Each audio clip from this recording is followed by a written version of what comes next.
નમસ્કાર મિત્રો, હું છું આચાર્ય ડોક્ટર અજય પંડ્યા. આજે હું આપની સમક્ષ લઈ આવ્યો છું હોલિકા દહન ક્યારે છે અને હોલિકા દહન ક્યારે કરવું જોઈએ અને શા માટે આ સમયમાં જ આપણે હોલિકા દહન કરવું જોઈએ. મિત્રો, ઘણા બધા લોકોના પ્રશ્નો આવ્યા, ખાસ કરી અને ભૂદેવોના પણ એવા પ્રશ્નો આવ્યા કે આપણે આ હોલિકા દહનનો સમય ખરેખર શું આપવો જોઈએ. કારણ કે દર વખતે હોળીની અંદર અને રક્ષાબંધનની અંદર ભદ્રાનો વાસ હોય છે. એટલે જો કે પૂનમની અંદર ભદ્રા હોય છે અને હોય છે, તો અહીંયા હોલિકા દહન માટે વિશેષ કેનો ખ્યાલ રાખવો જોઈએ અને શા માટે રાખવો જોઈએ.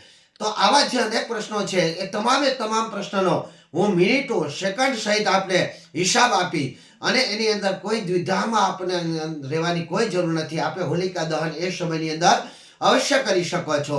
તો અહીંયા હોળાષ્ટકને લગતા પણ ઘણા બધા પ્રશ્નો કરવામાં આવ્યા કે હોળાષ્ટક ક્યારથી શરૂઆત થાય છે. તો હોળાષ્ટકને લગતો મેં વિડીયો મૂકી દીધો છે કે હોળાષ્ટક ગુરુવારે સવારે 10:51:44 થઈ રહ્યો છે, જે તારીખ 13/3/2025 ના રોજ પૂર્ણ થઈ રહ્યો છે. પરંતુ આ પૂર્ણતા ક્યારે થઈ રહી છે અને આ પૂર્ણ થયા પછી હોલિકા દહન 13 તારીખે અને ગુરુવારે શા માટે કરવું? ઘણા લોકો કહે છે કે શુક્રવારમાં શા માટે ન કરવું? તો આ તમામે તમામ પ્રશ્નોનો સચોટ ઉકેલ લઈને હું આપણે આ સમક્ષ આવ્યો છું. પરંતુ વારંવાર જે લોકો મારો વિડીયો નિહાળે છે તે તમામે તમામને વારંવાર નમન કરી અને વારંવાર એક જ વિનંતી કરું છું કે મારા વિડીયોને અવશ્ય શેર કરજો. પ્રથમ વખત હું એવી રીતે કહું છું કે આ વિડીયોને શેર કરજો, કારણ કે લોકો ખૂબ જ દ્વિધામાં છે. કોઈ હોલિકા દહન ક્યારે કરવું તે ખ્યાલ નથી. ભદ્રા એટલે શું, ભદ્રા અને કેટલા સ્ટેપ હોય છે અને ભદ્રા ક્યારે અશુભ હોય છે, ક્યારે શુભ હોય છે, ક્યારે તે વિજય પ્રદાન કરનારી હોય છે, આ ખ્યાલ નથી. એટલે દરેક લોકો સુધી આ ગણિત પહોંચે અને હિન્દુ સંસ્કૃતિને સારી રીતે માણી શકે એ માત્ર મારો જ ધર્મ નથી પણ આપ સર્વનો ધર્મ છે. આપ હિન્દુ તરીકે અને સનાતન ધર્મી છો તો આપ પણ હોલિકા દર્શન કરવા જવાના છો. તો આપે આ વિડીયો અવશ્ય શેર કરવો. જે લોકો મારા સ્નેહીજનો છે, જે લોકો મારા મિત્રો છે, જે લોકો મારા સગાઓ છે, કે જે પણ રીતે મને ગુરુ માનતા હોય કે જે કંઈ હોય, તે તમામે તમામને ફરીથી બે હાથ જોડી નમ્રતા સાથે કહું છું કે આ વિડીયોને અવશ્ય શેર કરજો. અને ખાસ કરીને ભૂદેવો, તમે પણ આ વિડીયો અવશ્ય શેર કરજો. કારણ કે અને આ શેર કરવાની એટલા માટે મેં કહું છું કે મેં સખત લગભગ 7 દિવસ સુધી આની પર સૂક્ષ્મ ગણિત કરી અને આપને સમક્ષ આ વિડીયો પહોંચાડવાનો પ્રયત્ન કર્યો છે. તમારા માટે આ કદાચ 3 થી 4 કે 5 મિનિટનો વિડીયો હશે, પરંતુ મારા માટે 7 દિવસ સુધી સખત મેં મહેનત કરી છે અને ત્યારબાદ હું આ સૂક્ષ્મ ગણિત લઈને આપની સમક્ષ આવ્યો છું. તો અવશ્ય અનેક શાસ્ત્રોના પ્રમાણ સાથે અનેક પુસ્તકો પંચાંગથી માંડી અને એક નહીં અનેક પંચાંગોને સરખામણી કરી અને એની પરથી ઘડી પલ અને સેકન્ડોનો હિસાબ કર્યો છે. આથી કરી અને આ વિડીયો અવશ્ય શેર કરજો. તો સમજો મિત્રો કે હોલિકા દહન 13 તારીખે રાત્રિના કરવાનું છે. તો 13 તારીખે રાત્રિના શા માટે? તો દર જે પૂનમ હોય છે ત્યારે ભદ્રાનો નિવાસ હોય છે. પરંતુ ભદ્રા એટલે શું અને ભદ્રા શું ફળ આપી શકે અને ભદ્રા શું બધી જગ્યાએ હોય તો તે હાનિકારક છે? તો કે ના મિત્રો, હું તમને અત્યારે શ્લોકના પ્રમાણ સાથે આ સર્વત્ર વાત કરીશ. આના માટે મેં અનેક પુસ્તકોનો સહારો લીધો છે, પરંતુ મારે જે જરૂરી વસ્તુ છે એ વસ્તુ હું આજે પહેલી વખત કદાચ એમાંથી જોઈને આપની સમક્ષ રજૂ કરી. કારણ કે અમુક શબ્દો જે છે એ શબ્દોને અવશ્ય જોવા હિતાવહ છે. તો એ જે આપણે કહીએ છીએ કે એક ભદ્રા એટલે શું છે, પહેલા તો વિષ્ણુ ભદ્રાની વાત, થોડીક લાંબો વિડીયો થશે પરંતુ અવશ્ય જોજો. કારણ કે વિષ્ણુ ભદ્રાની વાત છે તો વિષ્ણુ ભદ્રા એનો કુલ સમય કેટલો હોય છે? તો 30 ઘટીનો હોય છે અથવા તો ઘડીનો માનવામાં આવે છે. એક ઘડી બરાબર તો કઈ 24 મિનિટ માનવામાં આવે છે. હવે આ 24 મિનિટની અંદર મેં અત્યારે અહીંયા જે તમારી સામે કોષ્ટક બનાવીને સમજાવવાનો પ્રયત્ન કર્યો છે, પરંતુ આ કોષ્ટકની અંદર પણ આપ કોઈ દ્વિધામાં ન મુકાઈ જતા. આ કોષ્ટકની અંદર મેં આપને સમજી શકો એટલા માટે આ ખાલી મેં લખેલું છે અને આ પણ પ્રમાણ સાથે જ્યોતિષ શાસ્ત્રની અંદર આવી રીતે જ આપેલું હતું, એટલા માટે મેં પણ તમને આ રીતે આપેલું છે. પરંતુ ભૂદેવો થી લઈ અને ઘણા લોકો આ કોષ્ટક જોઈને પણ દ્વિધામાં ફસાઈ જાય છે. એટલે કે આ જે 30 ઘડી નું એક કારણ જે વિષ્ણુ ભદ્રા છે, વિષ્ણુ ભદ્રાની શરૂઆત આ પૂનમના દિવસે જે પેલું હોય છે, પેલું પૂર્વાધ હોય છે ત્યારથી શરૂઆત થઈ જાય છે. અહીં પૂર્વાધ અને ઉત્તરાધ જોવું પણ જરૂરી હોય છે. વિષ્ણુ ભદ્રાને સમજવા માટે મેં 7 દિવસ બગાડ્યા છે, એમ સમજો તો પણ સત્ય છે. તો હવે જે વિષ્ણુ ભદ્રાની વાત આવે તો આ વિષ્ણુભદ્રા જે આપણે 11 કરણોને આપણે ઓળખીએ છીએ, જેમાંથી 7 કરણ જે છે એ 7 કરણોને એટલે કે ચર કરણ કરવામાં આવે છે, જ્યારે 4 કરણોને આપણે સ્થિર કરણ તરીકે ઓળખીએ છીએ. પરંતુ આ કરણોની વાત નહીં આપું, એમાંથી જ એક વિષ્ણુભદ્રા છે. તો વિષ્ણુભદ્રા જોવા માટે આપણે પૂર્વાત અને ઉત્તરાત પણ જોવું જોઈએ. અહીંયા ભદ્રા જે છે જે શુક્લ પક્ષની ચોથના દિવસે પણ હોય છે, આઠમના દિવસે પણ હોય છે, 11ના દિવસે પણ હોય છે, પૂનમના દિવસે પણ હોય છે, એવી જ રીતે કૃષ્ણ પક્ષની અંદર પણ હોય છે. તો આપણે વાત કરવાની છે પૂનમની. તો પૂનમની અંદર કઈ રીતે ભદ્રા જોવામાં આવે છે? તો પૂનમની અંદર એટલે કે જે ઉત્તરાત કે પૂર્વાત તરફથી આપણે જે ભદ્રાનું ગણિત કરીએ તો એ ભદ્રા કઈ રીતે માનવી? તો અહીંયા જે પૂનમનો દિવસ છે એ પૂનમના દિવસે જે મેં સેકન્ડો સહિત હિસાબ કરીને અહીંયા મૂકેલું છે, તો જે 30 ઘડી છે, પેલા તો એક વાત જોઈ લેવાની કે જે તિથિ જે છે એ તિથિનો પૂરેપૂરી કલાક ગણવાની કે કેટલી કલાકની તિથિ છે. તો અહીંયા જે આપણે પૂનમ મળે છે એ પૂનમ સરેરાશ આપણે 25 કલાક 46 મિનિટ અને 54 સેકન્ડની મળે છે મિત્રો. 25 કલાક 46 મિનિટ અને 54 સેકન્ડની મળે છે. આથી કરી અને એના 2 ભાગ કરી નાખવાના, કારણ કે એક તિથિની અંદર 2 કરણ ભોગવતા હોય છે, એટલે કે 2 કરણો આવતા હોય છે. તો એ પ્રમાણે જો આપણે જોઈએ તો જે 25 કલાક 46 મિનિટની જે મળે છે એ પ્રમાણે અહીંયા આપણે જો ભદ્રાનો ભાગ પાડીએ તો સરેરાશ 12 કલાક 53 મિનિટ અને 27 સેકન્ડનો એક કરણ થાય છે. એટલે કે વિષ્ણુભદ્રા આપણે તે દિવસે જેથી પૂનમ છે તારીખ 13/3/2025 રોજ તો 12 કલાક 53 મિનિટ અને 27 સેકન્ડની ભદ્રા છે. તો આ જે ભદ્રા છે એ ભદ્રામાં આપણે હોલિકા દહન ક્યારે કરવું? તો ઘણા લોકો આ કોષ્ટક ઉપરથી એવું વિચારી લે છે, આ કોષ્ટકને હવે સમજી લો.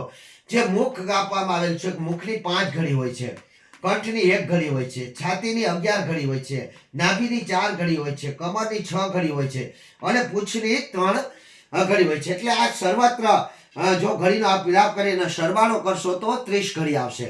પરંતુ અહીંયા લોકો એટલે દ્વિધામાં અહીંયા મુકાઈ જાય છે કે જ્યારે ભદ્રાની શરૂઆત થાય છે ત્યારથી તે મુખ ગણી લે છે, ત્યાં એટલે 5 ઘડી મુખની કાઢી નાખે છે, એટલે 5 ઘડી એટલે 24 પંચા 220 બરાબર 2 કલાક, એટલે 2 કલાક તે એમ ગણી નાખે કે 2 કલાક મુખની વહી ગઈ, પછી 1 ઘડી એટલે 24 મિનિટ, એટલે તો કે બીજી 24 મિનિટ કંઠીની વહી ગઈ, પછી તો કે છાતીની ગણિત કરીને મૂકી દેવામાં આવે. પરંતુ મિત્રો ખરેખર એવું નથી હોતું, કારણ કે અહીંયા પૂર્વાત અને ઉત્તરાયણનો હિસાબ કરવામાં આવેલ છે. પૂર્વાત અને ઉત્તરાયણ એટલે શું એને સમજવા માટે તો કે ઘણું બધું લાંબુ થઈ જશે. પરંતુ આપણે જે 13 તારીખે આપણે પૂનમના દિવસે આપણને ક્યારે આપણે હોલિકા દહન કરી શકીએ?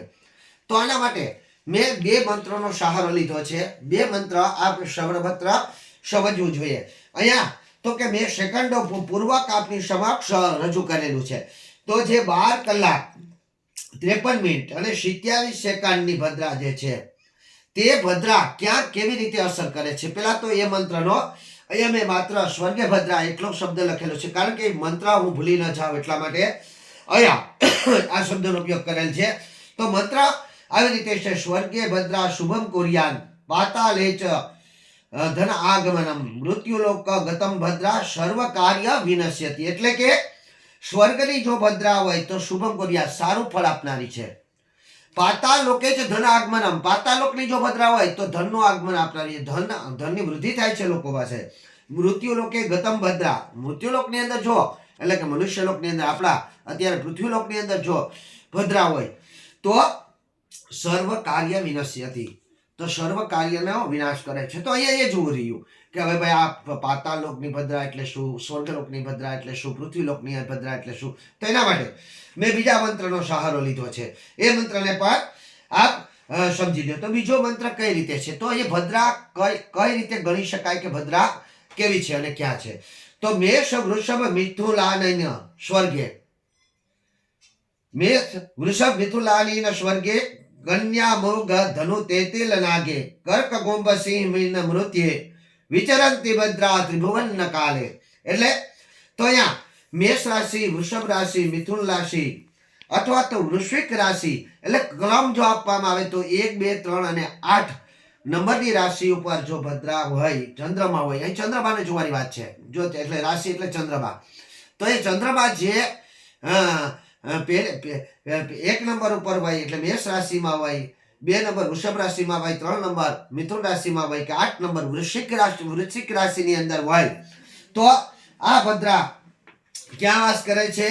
તો કે સ્વર્ગની અંદર વાસ કરે છે. એટલે તો સ્વર્ગની ભદ્રા કેવી છે? તો કે શુભ ફળ આપનારી છે. એટલે એને એમાં આપણે કોઈ પણ ધાસ્તી રાખવાની જરૂર નથી કે કોઈ ડર રાખવાનો જરૂર નથી. બીજો મંત્ર આવે છે કૃત્યા કન્યા મૃગા ધનુ તેતીલામ નાગે. એટલે તો કે કન્યા રાશિમાં હોય, મકર રાશિમાં હોય, ધન રાશિમાં હોય અથવા તેતેલ કેતા તુલા રાશિની અંદર હોય, એટલે કે 6, 7, 9, 10 ને 5 ની અંદર હોય, તો પાતાલોકની હોય છે. નાગ કહેતા નાગલોક એટલે કે પાતાલોક. પાતાલોકની અંદર ભદ્રા નિવાસ કરે છે. અને ભદ્રા જો પાતાલોકની અંદર નિવાસ કરતી હોય તો તે ધનને આપનારી હોય છે. એટલે અહીંયા પણ આપણે ધાસ્તી રાખવાની જરૂર નથી. પરંતુ ત્રીજી કડી કહે છે કે કર્ક કુંભ સિંહ મીન વૃત્તિએ. કર્ક રાશિની અંદર હોય, સિંહ રાશિની અંદર હોય, કુંભ રાશિની અંદર હોય કે મીન રાશિની અંદર હોય, એટલે કે 4, 5, 11 અને 12 નંબર ઉપર જો ચંદ્રમા હોય તો અહીંયા તે નુકસાનકારક હોય છે અને સર્વ કાર્યમાં આપણને કષ્ટ આપનારી હોય છે. તો એ સર્વ કાર્યની અંદર કષ્ટ આપવાની હોય છે. તો આપણે 13 તારીખ અને ગુરુવાર એટલે કે પૂનમના દિવસે ભદ્રા ક્યાં છે અને ક્યારથી શરૂઆત થઈ જાય છે, તો અહીંયા તમારી સમક્ષ એ પણ હું ગણિત સેકન્ડોનો લઈને આવ્યો છું મિત્રો, કે ભદ્રાની શરૂઆત જે થાય છે તે ક્યારથી થાય છે? તો જે ભદ્રા જે છે તે 10 ગુરુવારે તારીખ 13 ના રોજ 13/3/2025 ગુરુવારના રોજ સવારે 10 મિનિટ 10 કલાક 35 મિનિટ અને 58 સેકન્ડે પૂનમ જે બેસે છે એની સાથે જ ભદ્રાની શરૂઆત થઈ જાય છે. ભદ્રાનું મેં આગળ ગણિત કહી દીધું. અને ભદ્રા તો અહીંયા ચંદ્રમા ક્યાં છે? તો ચંદ્રમા આ દિવસે સિંહ રાશિની અંદર છે. એટલે સિંહ રાશિની અંદર તો આપણે જોવાનું રહ્યું કે સિંહ રાશિ ક્યાં છે? તો સિંહ રાશિ છે ત્યારે મૃત્યુલોકની અંદર ભદ્રા હોય છે. એટલે કે આપણા મનુષ્યલોકની અંદર પૃથ્વીલોકની અંદર ભદ્રા છે. તો પૃથ્વીલોકની અંદર ભદ્રા છે તો આપણા માટે નુકસાનકારક છે.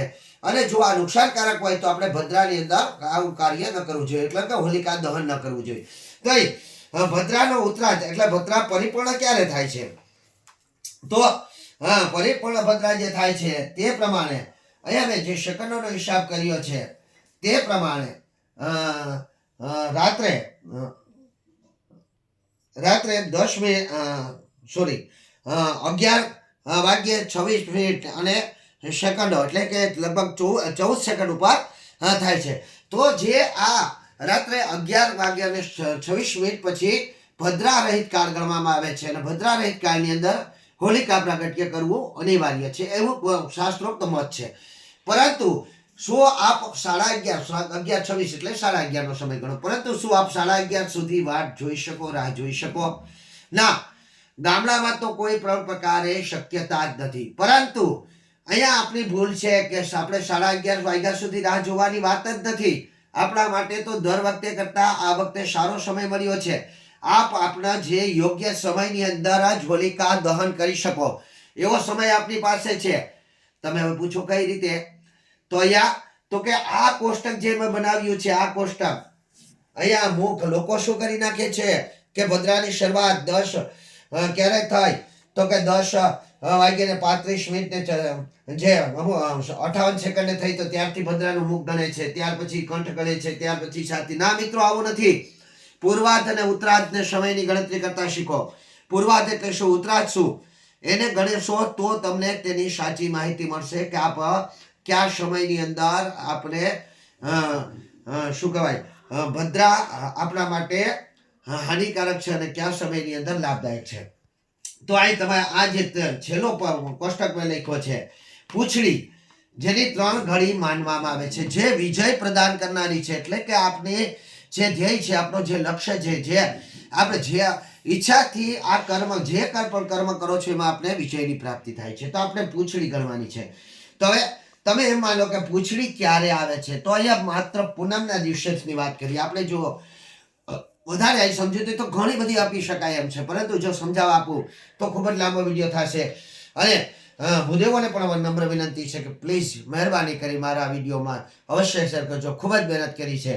આથી કરી અને ભદ્રાને સમજવા માટે મેં ખૂબ જ ચરણો પાડ્યા છે. અહીંયા કોઈ પણ જે કરણ ગણવામાં આવે છે, જે આપણને અહીંયા કરણ મળે છે, કેવડું મળે છે તો કે 12 કલાક 53 મિનિટ અને 27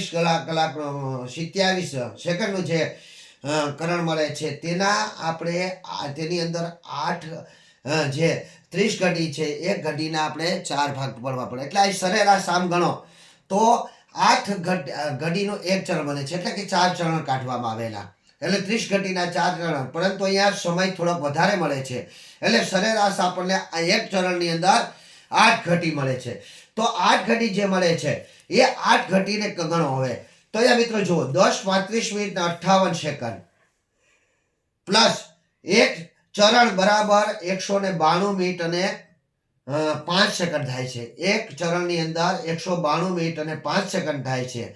તો બીજું ચરણ પણ આપણે એમાં લઈ લઈએ, એટલે પ્લસ 192 મિનિટ ને 5 સેકન્ડ, એટલે કે જે મિનિટોનો સરવાળો કરી અને આપણે જ્યારથી ભદ્રાજ શરૂઆત થઈ 10 35 અને 58 સેકન્ડથી લઈ અને જો ગણિત કરીએ તો સાંજે 4:59 મિનિટ ને 58 સેકન્ડ અને અહીંયા ભદ્રાને 2 ઘડી વહી જશે, સોરી 2 ચરણ વહી જશે. અહીંયા ત્રીજા ચરણની અંદર પૂછ આવે છે. મિત્રો ધ્યાન દેજો, ત્રીજા ચરણની અંદર પૂછ આવે છે. પૂછ કઈ રીતે આવે છે તો કે ત્રીજા ચરણના છેલ્લા જે 3 પાદ હોય છે તેને ભદ્રાની પૂછ માનવામાં આવે છે. તો અહીંયા પૂછ ક્યારે આવે છે તો ફરીથી જે એક ચરણ 192 મિનિટ અને 55 સેકન્ડનો જે થાય છે એની અંદર 4:59 મિનિટ વત્તા 3 કલાક ને 12 મિનિટ બરાબર 8 કલાક 1 મિનિટ થાય છે. કેટલા થાય છે?